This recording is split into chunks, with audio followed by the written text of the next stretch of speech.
TNA Lockdown 2012 Post Show, brought to you by the RCWR Show with Lee Sanders.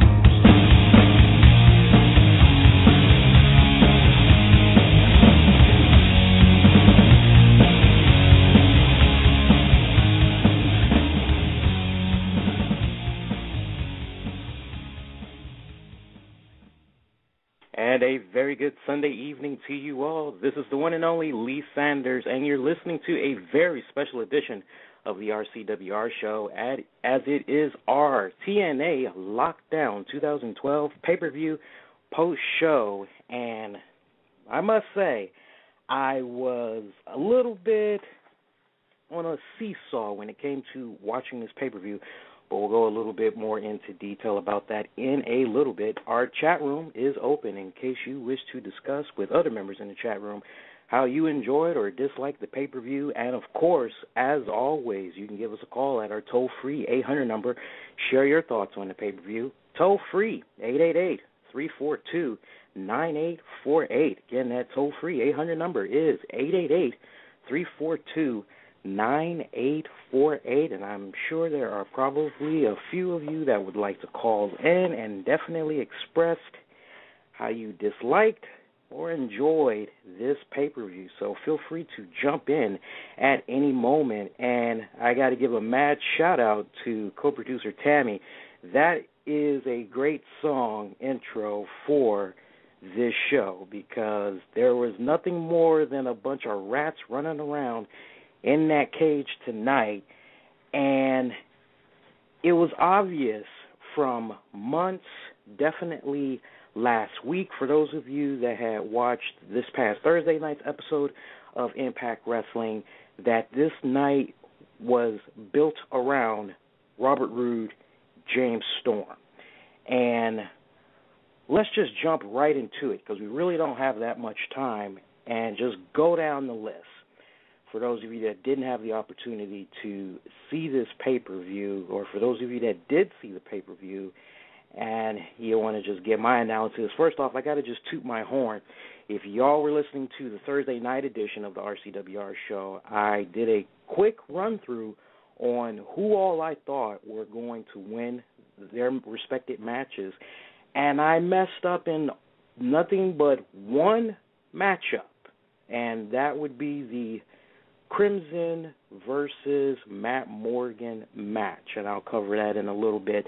Let's kick things off with the way the pay-per-view came on. Of course, as I said earlier, this night was built around Robert Roode, James Storm. What better way to open up the TNA Lockdown 2012 pay-per-view than with a video package chronicling the respective careers of Robert Roode and James Storm as they made their way into beer money and was a very successful tag team until they decided to go their respective ways and go into singles competition, and we all saw the end result of what became of those two guys, as it was a really great video package to open up the Lockdown pay-per-view.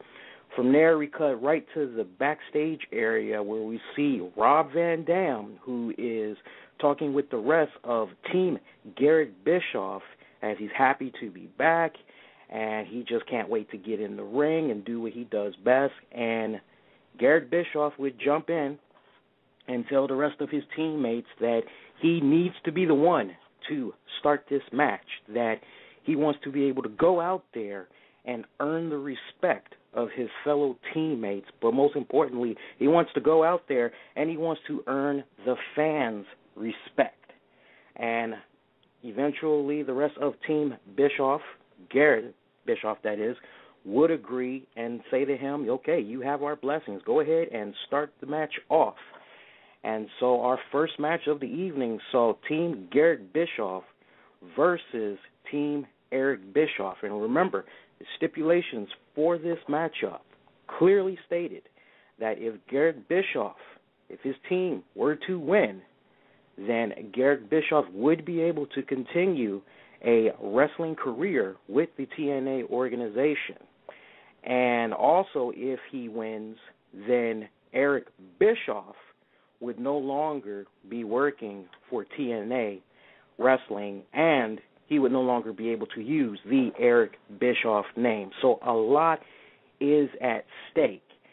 And I like how the other wrestlers protected Garett Bischoff, because as we all know, there are a lot of fans out there that have been expressing their disgust with Garett Bischoff. And if you've been paying attention to Scott Steiner's Twitter feed as of late, let me just say that is a bowl of popcorn and whatever your favorite beverage is, because that guy has been on a tirade all week, and in particular, he's mentioned a lot of things about Garett Bischoff, which is a really good read, but in a nutshell, it is basically Garett Bischoff is getting the proper treatment because who his father is.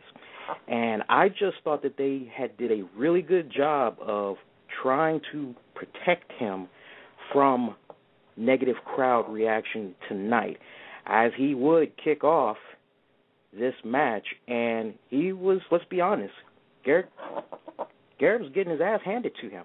I mean, every 90 seconds, somebody from the opposite sides of the team were coming out. So to start off this match, we had Garett taking on Gunner.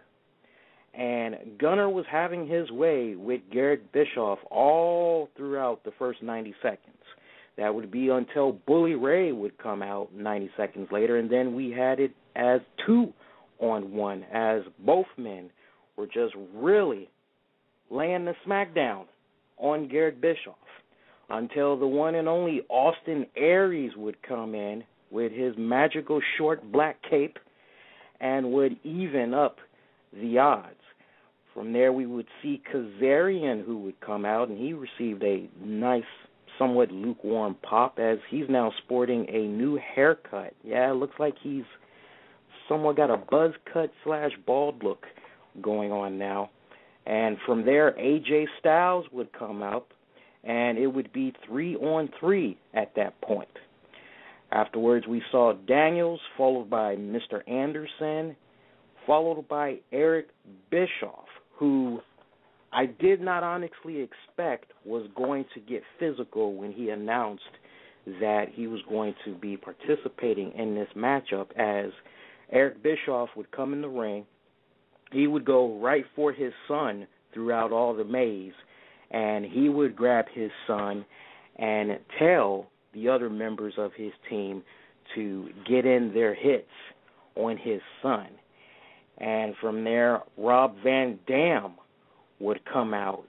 And this is where things get interesting, because after 90 seconds from the time that Rob Van Dam came out, the cage would finally be lowered, and we would officially have entered lockdown territory for the rest of the evening. And what a wide variety of weapons that were able to be used, as there was guitars, hockey sticks, kendo sticks, you name it.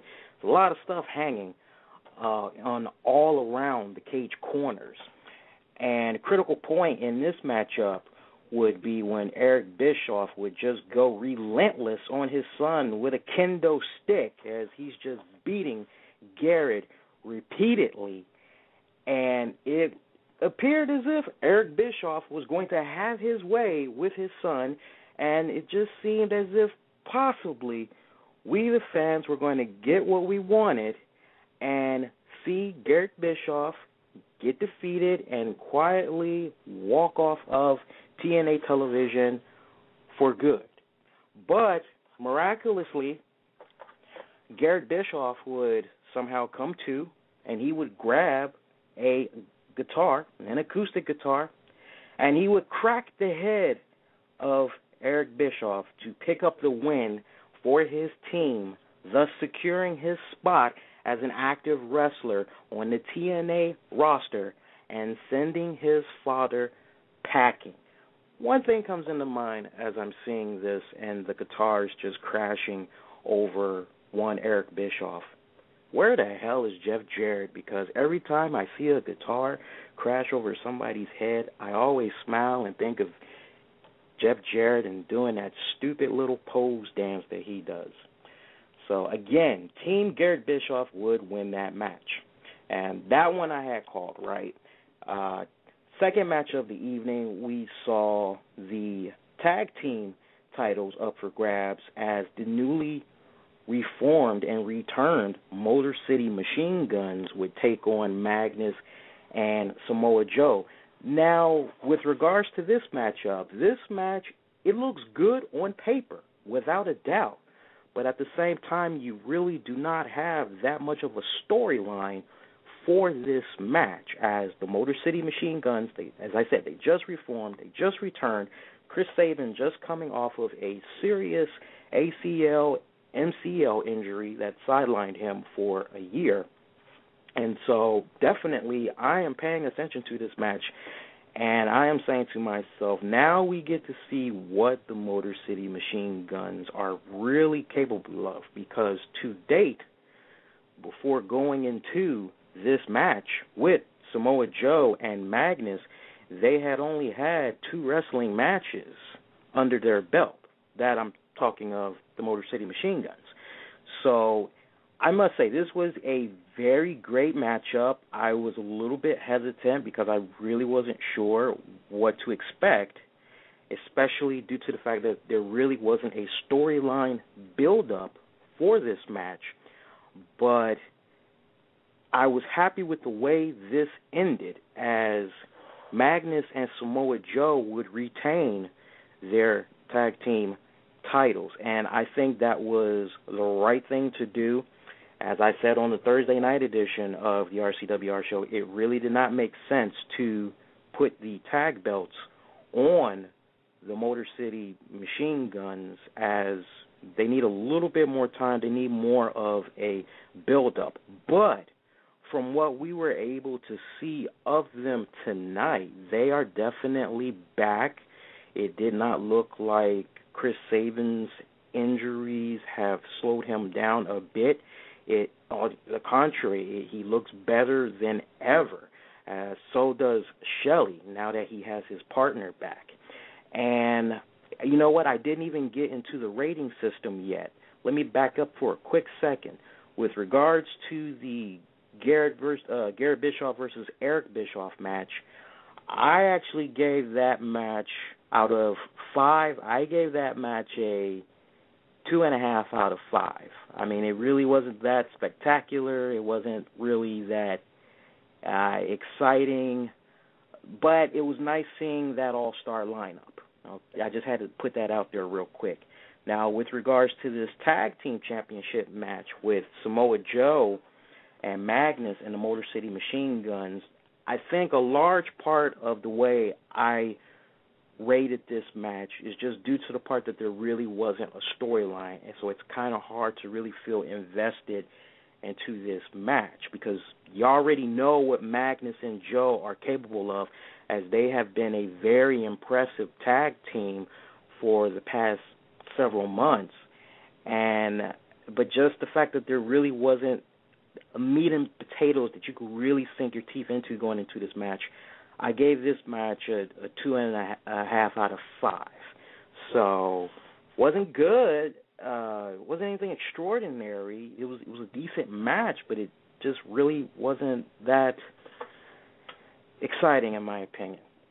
From there, we go to a backstage segment where Jeremy Borash is interviewing Robbie E, and he's asking the former television champion what are his thoughts about going into this match with one Devon. And Robbie E tells Devon that as far as he's concerned, Devon is not on the list, and he guarantees that he's going to be a 2-time television champion and go on to be the best television champion of all time.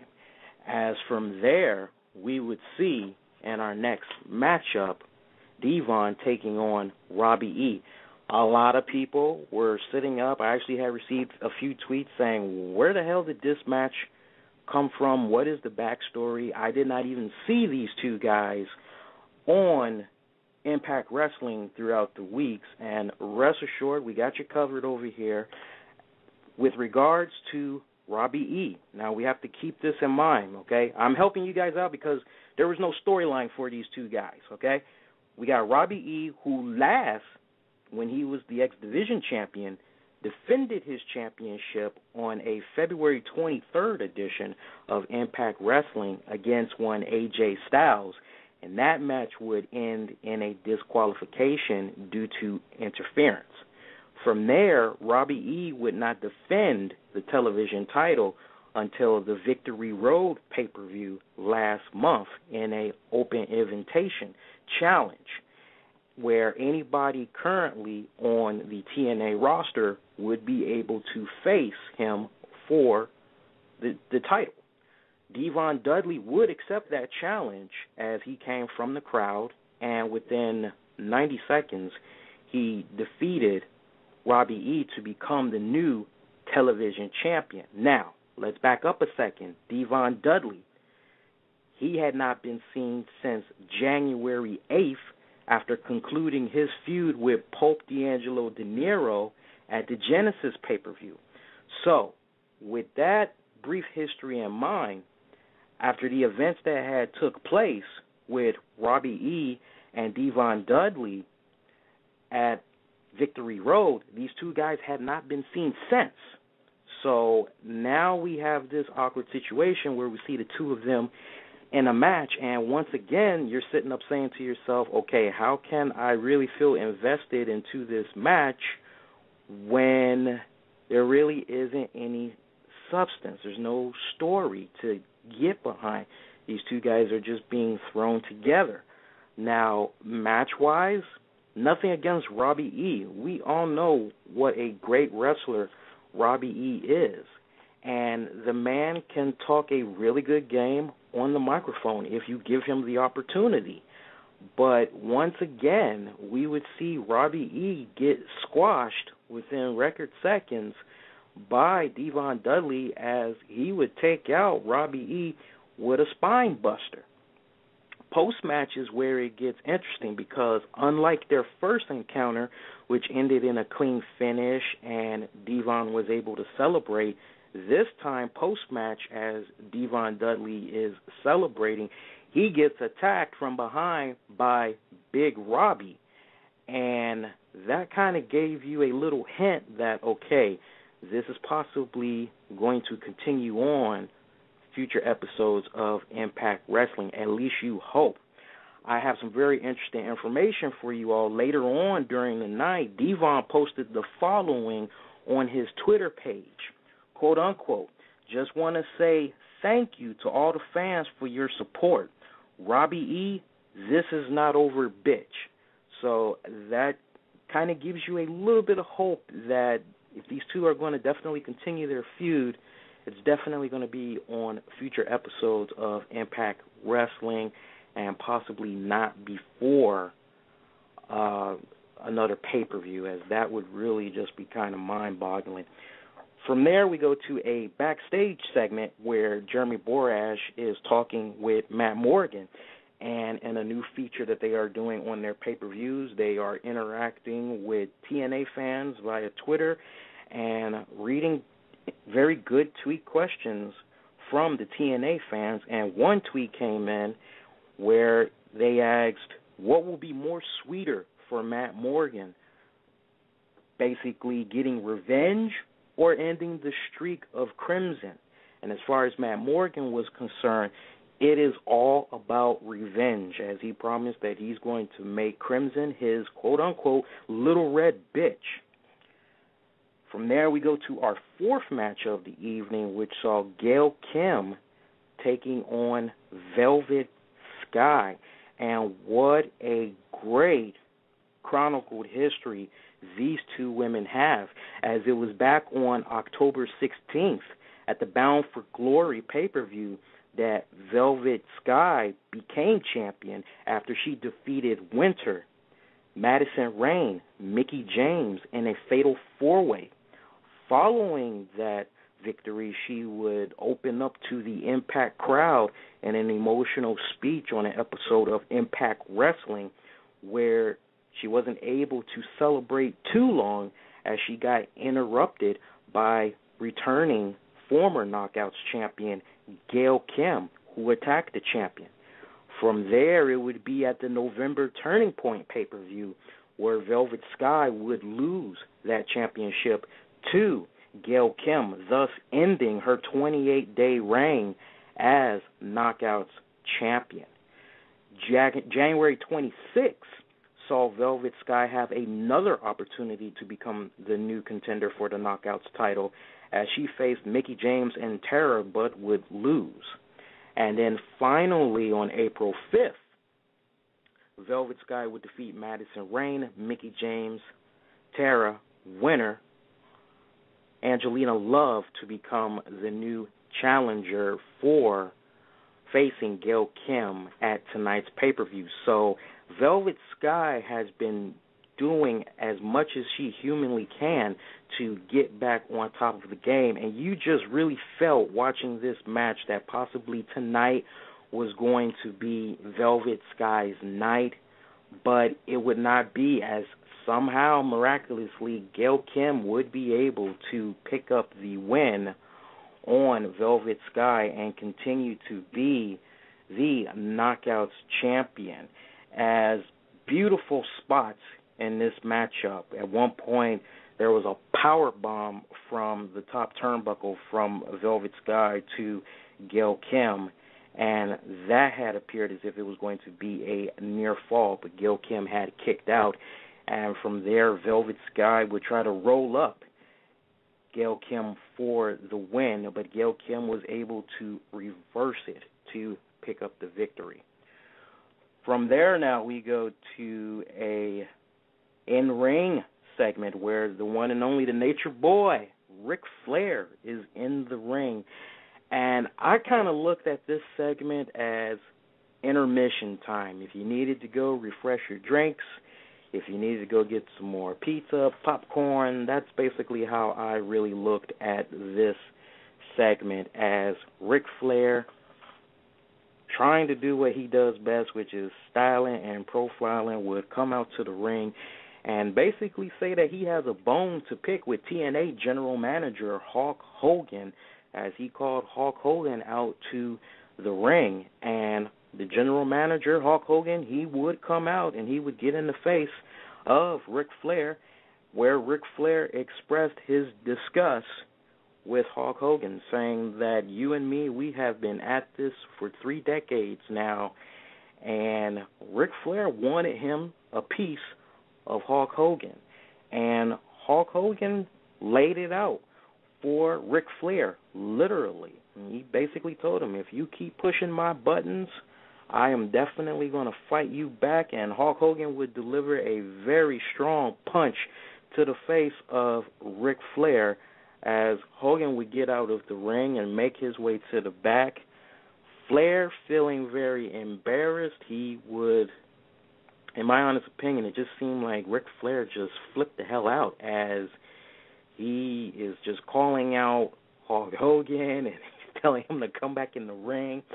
But I think what was really funny about this portion of the show was Ric Flair just pointing out random people, and he's just bashing the hell out of them. And it's just funny to see somebody that can be old enough to be your grandfather, great-grandfather, sitting in the ring talking to a young girl in her 20s talking about some, woo, hey, baby, won't you get on Space Mountain, woo. And, I mean, it's like, really, dude, that is, like, so nasty and creepy. Don't nobody want to get on Space Mountain or whatever you're calling your genitalia area these days.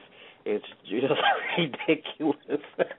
But Ric Flair doing what he does best. He is having fun and having jabs with the crowd. Really fun stuff right there. All right, let's go with our 5th match of the night, which saw Matt Morgan take on Crimson. And actually, let me back up a second here. I didn't even give you the rating for that Flair Hogan. The Flair Hogan segment, I gave that a 3 out of 5. I thought that was pretty decent.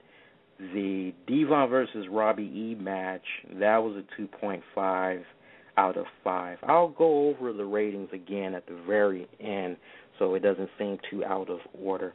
But from there, we go to our fifth match of the evening, which saw Matt Morgan taking on Crimson, and a lot of history here with these two gentlemen, as it was Crimson who has been on this undefeated streak, as TNA would like to have you believe, as you, the wrestling fans, are very intelligent. You sit up and say, wait a minute, this guy has lost tag matches. This guy has lost handicap matches. How the hell is this guy still undefeated? This is where the beautiful world of TNA comes into play. It's kind of like you say, can I have a glass of water? And, you get the glass of water, but it's dirty, and you're like, why are you giving me a glass of dirty water? And it's kind of like, wait a minute, you just asked for a glass of water. You didn't say anything about it being clean or clear. So in TNA's world, as far as they're concerned, Crimson is undefeated when it comes to singles competition. So I know it's silly, but that's the way they want to dub this guy. But anyway, Crimson, he's been undefeated since December 30th of not last year, but the year prior. So he's basically been undefeated for 15 months now. Meanwhile, you have Matt Morgan, the blueprint, the DNA of TNA, the spokesperson for the direct auto insurance commercials, very bad commercials at that.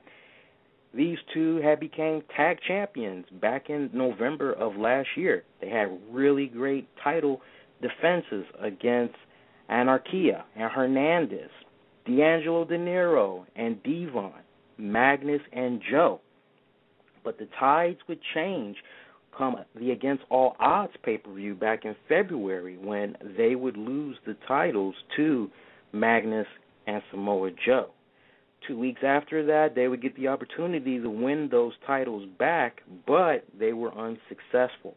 Yet despite this hiccup, they would become the contender weeks later by beating Robbie E and Robbie T, and one more time they would face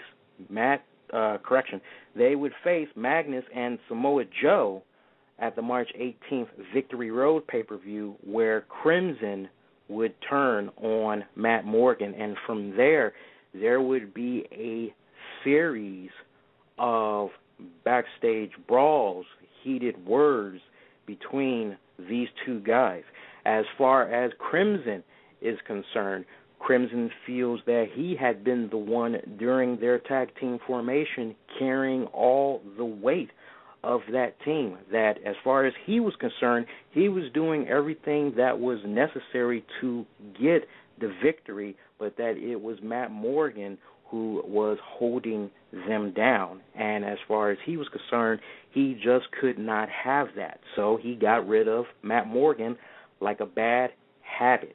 So that is our setup for this match. As this match, you would figure that with two big guys that this would be one phenomenal matchup. And it really, I'm on the fence with this. I mean, it really wasn't, but at the same time, I was impressed with what they did do in the ring. I don't know. I just kind of feel as if these two guys really shouldn't be facing each other right now. This just really seems like a situation where you look at these two guys, but in particular, you look more at Matt Morgan and you kind of say to yourself, why isn't this guy in the championship picture right now? Because he has the looks. He definitely knows how to talk. It just seems like these two are just being thrown together to try to make something out of nothing. But that's a topic for another discussion. We're talking about tonight's pay-per-view. Crimson would continue his undefeated streak. As critical point during this matchup, he would push Matt Morgan in between the ropes, and as a result of that, Matt Morgan's right leg, I believe it was, would get caught up in the ropes, and Crimson, being a true heel that he is coming off to be right now, would blow a kiss at Matt Morgan and climb over the steel cage and fall on the outside to pick up the victory. And with that match, I gave that one a 3 out of 5. It wasn't anything spectacular. It wasn't anything out of the ordinary. It was just an average match. So far, it kind of came off as if it was basically a regular episode of Impact Wrestling. But hang on, because the game is about to pick up dramatically. And I'm not talking about Triple H. Let's do this. We're going to take a quick 90-second pause, and then when we come back, we're going to go through the rest of the pay-per-view matches, and then I'm going to give you my takeaway from what I thought of the pay-per-view overall and kind of give you a little bit of an insight in my crystal ball on what can you expect for Impact Wrestling next week. So stick around. You're listening to a very special edition of the RCWR show. It's our TNA Lockdown pay-per-view post-show. We'll be right back.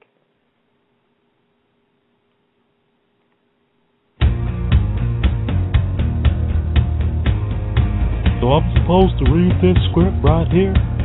Okay.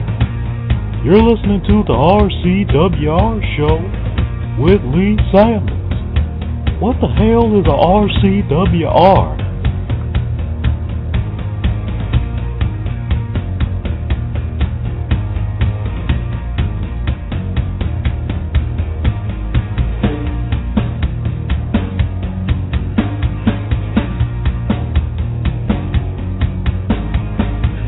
You're listening to the TNA Lockdown 2012 Post Show, brought to you by the RCWR Show with Lee Sanders.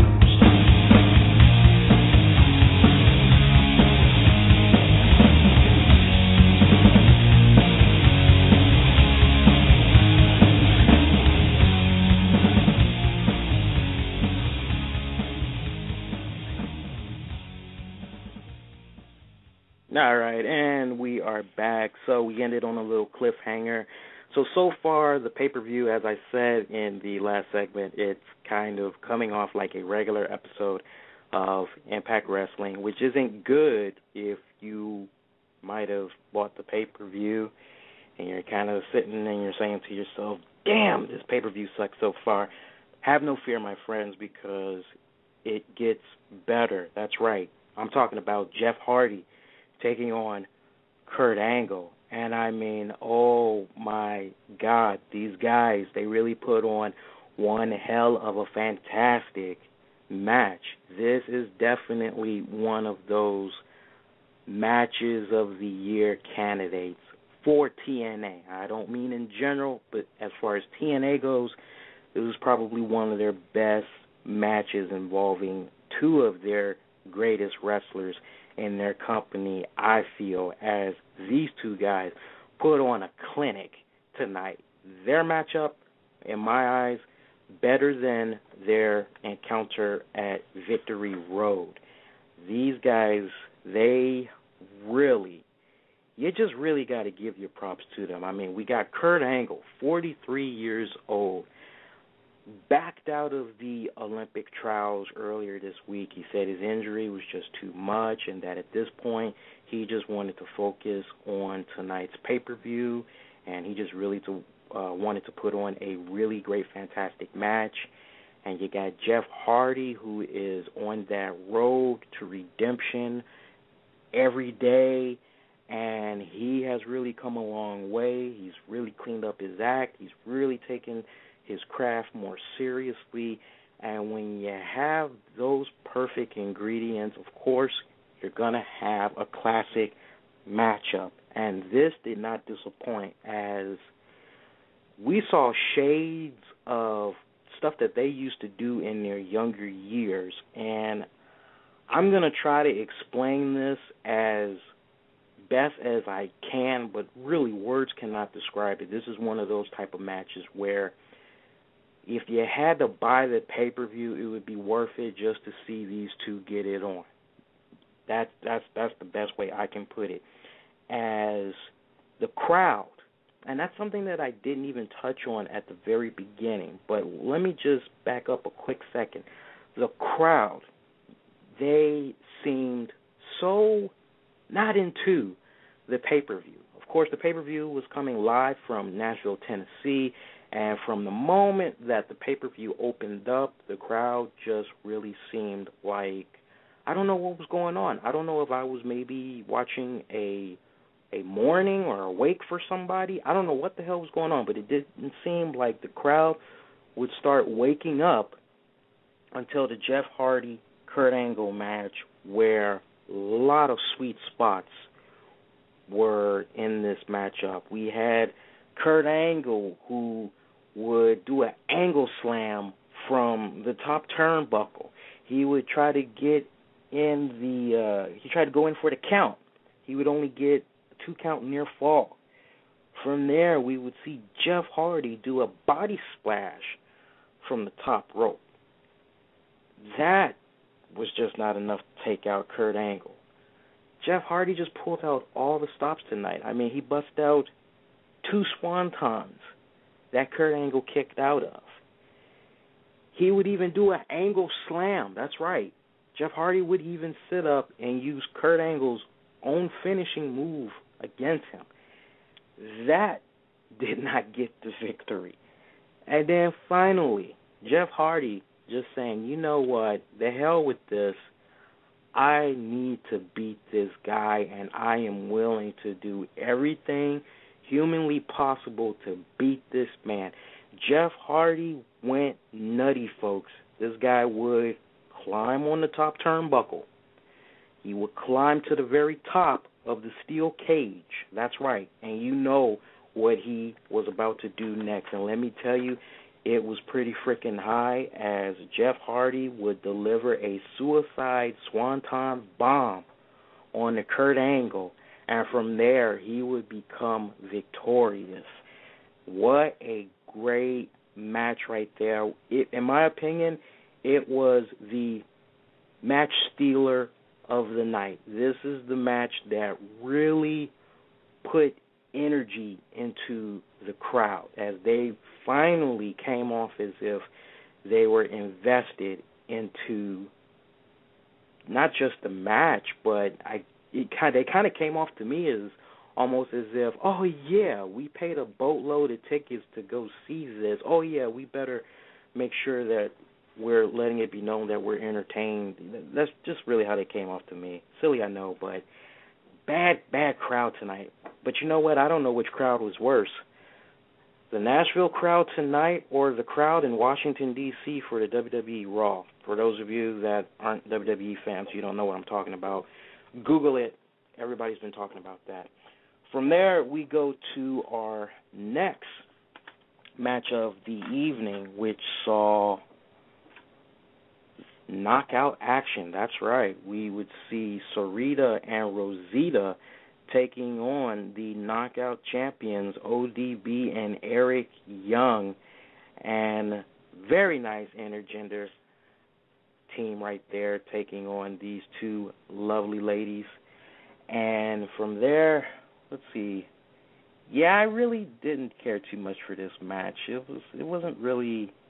It was okay because it had ODB, Eric Young. I mean, come on, that's a nice little power couple, nice little entertaining couple. It was a nice little matchup. As usual, ODB would do all the dirty work to make them become victorious, as they would retain their knockout titles. I give that match, that was a 3 out of 5. Once again, that's one of those type of matches. Nothing really spectacular happened during this contest. And from there, we go to a backstage segment where Jeremy Borash is talking with the TNA World Heavyweight Champion, Bobby Roode. And very funny point during this backstage segment, which I thought was hilarious. Jeremy Borash is trying to get Bobby Roode's thoughts on James Storm, and you can just hear a group of fans chanting ECW. I don't know if those of you had heard it, but it was just as clear as daylight, and you just, ECW, ECW, and I'm thinking to myself, okay, for you guys that are chanting ECW, okay, you're at TNA, the wrestler that's being shown on the Titantron was in no way affiliated with ECW. Obviously, you wish to be at another event. It's just one of those situations where I say to myself, why are you there if you're chanting ECW? But anyway, Robert Roode would cut one hell of a promo on his opponent, challenger for his TNA World Heavyweight Championship, Cowboy James Storm.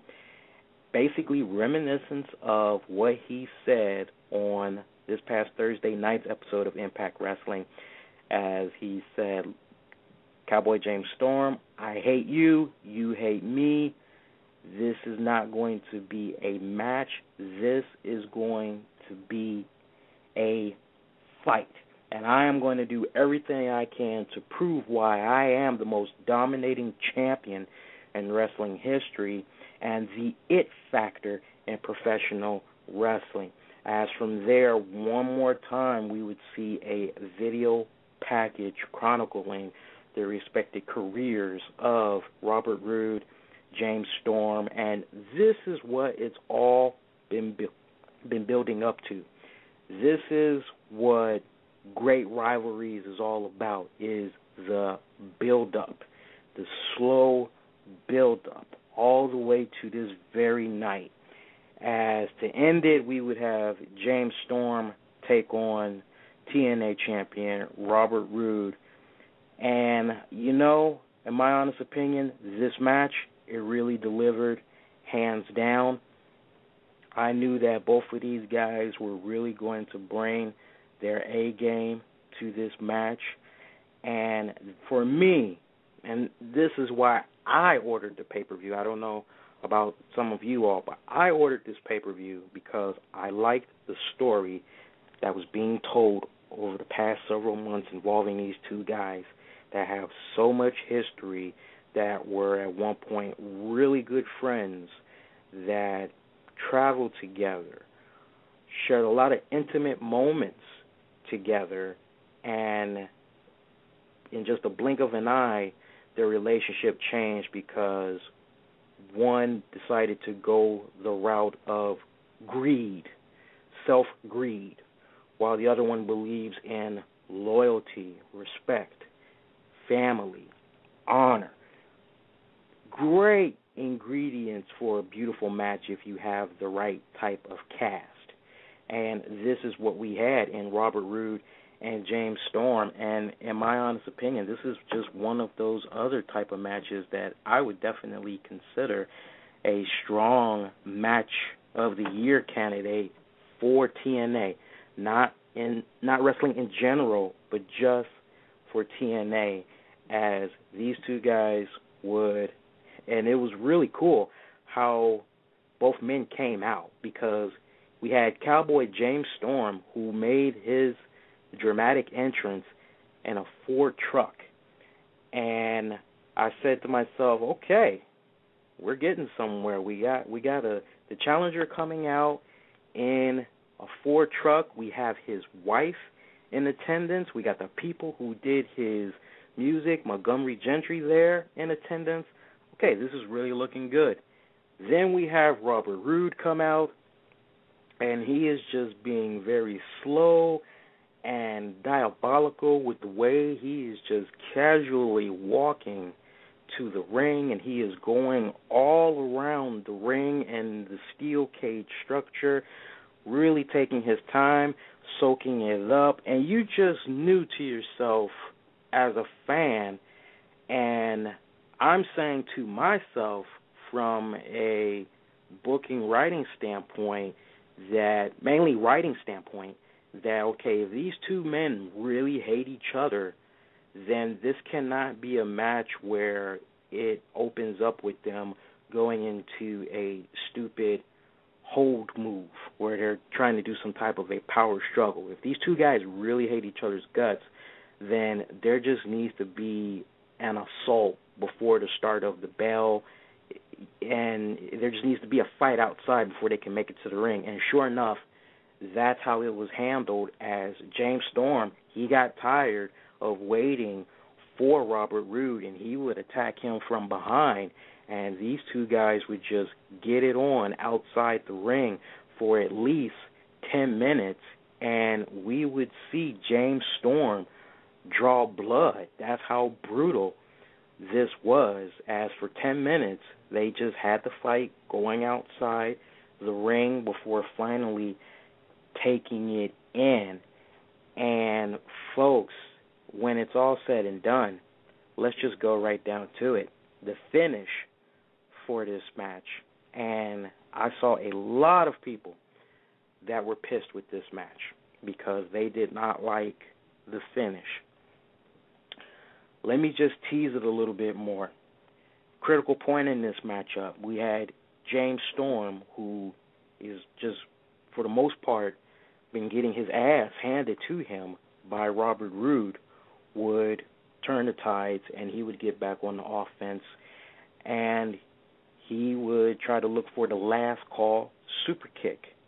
Instead of it connecting on Robert Roode, it would connect on the referee, the one, Brian Hebner. So he's taken out.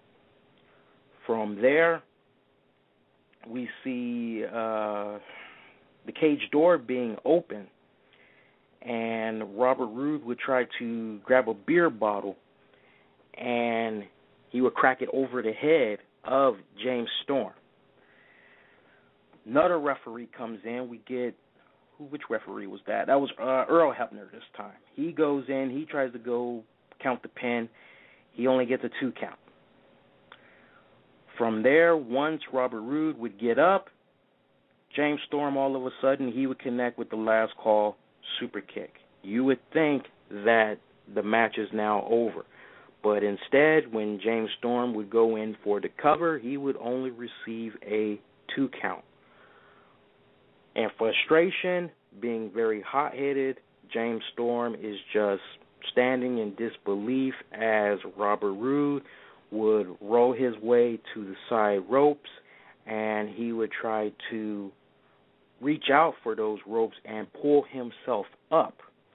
At that point, James Storm would deliver another last call super kick, and guess what?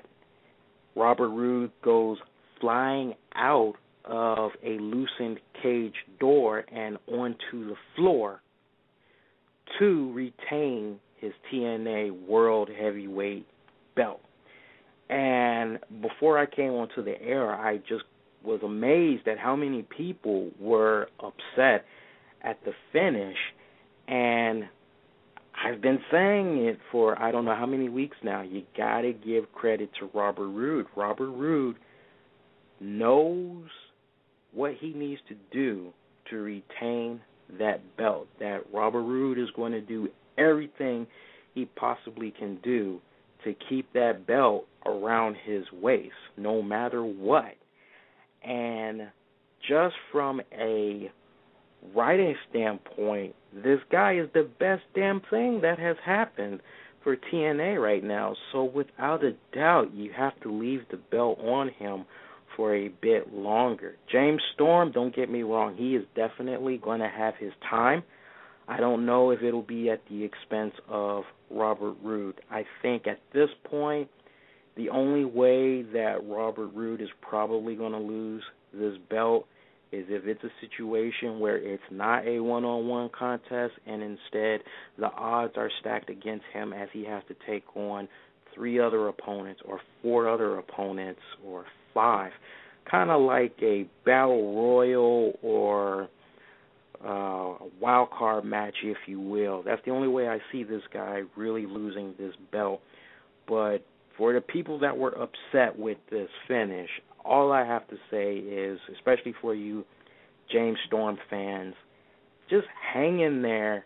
James Storm is definitely going to get his time in the sun. But in the meantime, this match right here, this is what the Lockdown pay-per-view was all about, as you had 2 really great guys get in this ring and really put a hurting on one another. And I must admit, I was a bit surprised at this match because I knew what Robert Roode could do in the ring. He can pretty much work with anybody.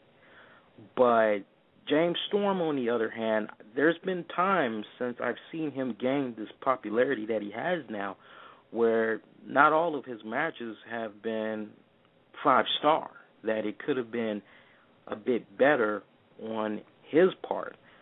But tonight, on this night, both guys, they really brought their best effort for this matchup. And with that in mind, let us talk about the ratings for each match overall, and I'll give you my takeaway for this pay-per-view. Let's start off with the Team Bischoff versus Team Bischoff, so Garett versus Eric. That match, I gave that a 2.5 out of 5. For the Motorcity Machine Guns taking on Magnus and Samoa Joe, I gave that one a 2.5 out of 5. For our next matchup, which I believe was Devon taking on Robbie E, that's another 2.5 out of 5. For Gail Kim taking on Velvet Sky, which was a really good match in my opinion, I give that one a 4 out of 5. For Matt Morgan taking on Crimson, that one is a 3 out of 5. Jeff Hardy versus Kurt Angle, for me, that was the match stealer for the night. That one, 5 out of 5, and I'm not exaggerating with that rating there, as I am usually reluctant to give a top rating for a particular match or program unless I really felt it was that damn good. And Jeff Hardy and Kurt Angle, they definitely delivered with that respected match. So 5 out of 5 for those guys. Match 7, Sarita and Rosita versus ODB and Eric Young for the knockout titles. I give them a 3 out of 5. Nothing memorable, nothing extraordinary, just an average match. Wasn't bad. 3 out of 5. Robert Roode versus James Storm. For me, great match from the opening right down to the controversial end. That match right there, definitely 5 out of 5. So really, you can say, for those of you that didn't order the pay-per-view or you have a friend that is thinking about checking out the pay-per-view and they're a little bit on the fence, I mean, you have really 3 great matches right there. You got the Jeff Hardy versus Kurt Angle, the James Storm versus Robert Roode, and Gail Kim taking on Velvet Sky. So out of 8 matches, 3. Let me give you one more that might have seemed a little bit good. I'd have to give it to Crimson and Morgan, even though that was a 3 out of 5. It was interesting. I just want to see them build on top of what they did, because I just didn't feel like Matt Morgan and Crimson, that their rivalry really ended, despite the fact that Hulk Hogan said on an episode of Impact Wrestling that their feud is to conclude with tonight's pay-per-view. I just didn't feel like it had that bookend finish to it. Seems like they need to do something one more time, but something a little bit more extreme, I honestly feel. If y'all want to get in a quick call real quick and share your thoughts on how you enjoyed the pay-per-view, you're more than welcome to do so. Toll-free number 888-342-9848. Again, that toll-free 800 number is 888-342-9848. So feel free to jump in, and in the meantime, let's look into the crystal ball and see what's going to happen possibly with next week's Impact Wrestling. I definitely expect Robert Roode to come out and bask in all his glory for being able to successfully retain his championship belt. I don't feel that he's going to be done with James Storm. I think James Storm is going to try to come out and he's going to try to have a few words with the TNA champion and possibly put himself in a position where he gets another title shot. But I see James Storm getting interrupted. By who, I'm not really sure, but I see him getting interrupted, and basically it's a situation where you've had your opportunity after opportunity. It's time for somebody else to have the chance to take on the champion now. So I expect for Robert Roode to try to officially write off James Storm on the next episode of Impact Wrestling. Velvet Sky, I see her continuing to have business to conduct with Gail Kim. As I said on last Thursday night's show when I was booking this match, and I said that Gail Kim was definitely going to win, I strongly feel that Gail Kim, Velvet Sky, they need to work one more program together, and it'll culminate in Velvet Sky winning the belt at the next pay-per-view. So look for Velvet Sky and Gail Kim to continue their feud from tonight's Lockdown pay-per-view.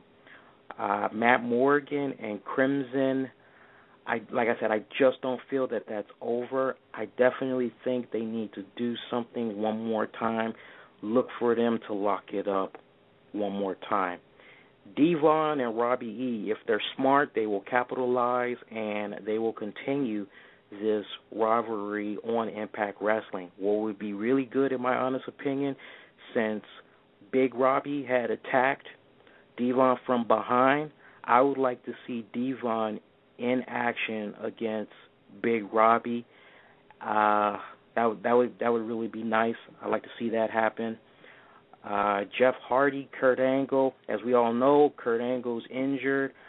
I wouldn't be expecting Kurt Angle to be on this week's edition of Impact. If he is, maybe on a backstage segment possibly, but I don't see him being in the ring. I think he's going to be getting some well-deserved rest right now and try to heal up.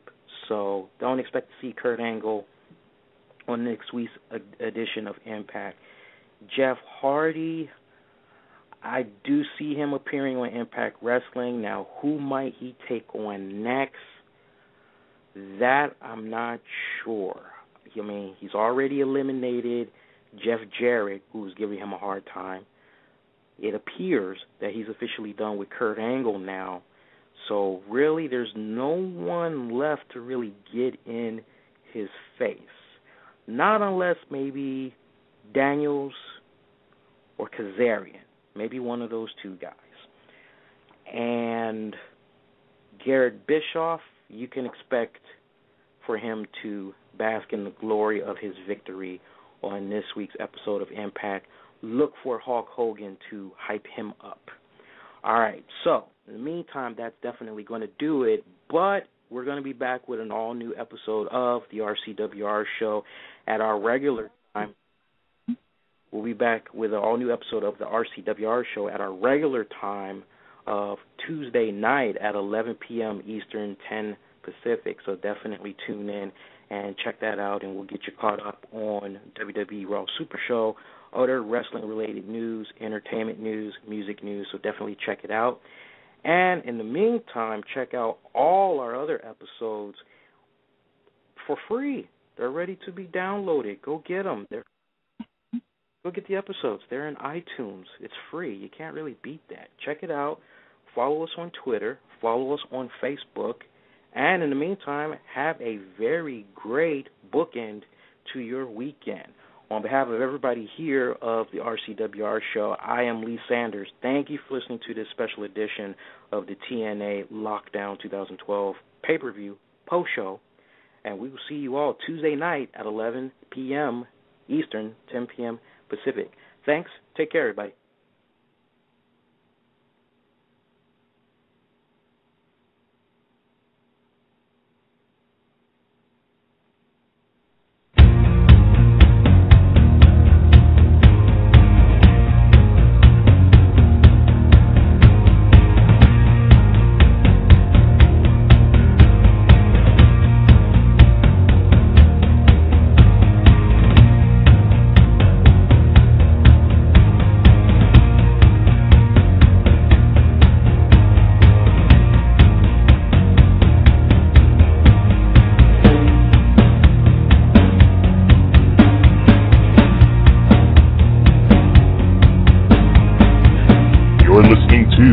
TNA Lockdown 2012 post show, brought to you by The RCWR Show with Lee Samuels.